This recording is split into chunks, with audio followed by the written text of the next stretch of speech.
The best is the woman who her focus in life is not her children, is not her husband, is not her career, is not her beauty, it's not her house. It's only one answer. Al-Wahid. The one. The one.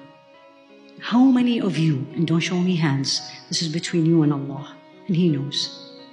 How many of you can say it confidently, as if she's in front of Allah and says, Ya Rabbi, I lived for you.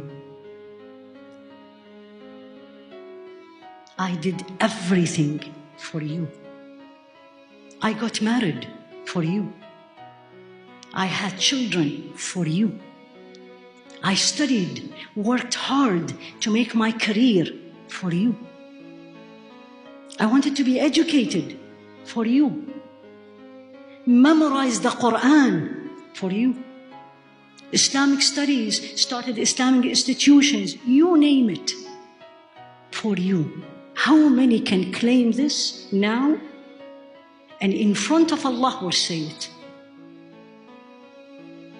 The answer is, if I want to be very honest with everybody, if I say this, am I right? Am I honest with myself?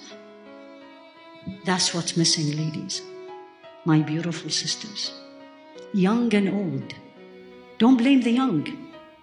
I stopped a long time ago blaming the young. You know why? Because what they are seeing in me, what are they seeing? And I'm not defending them, but it's again reality.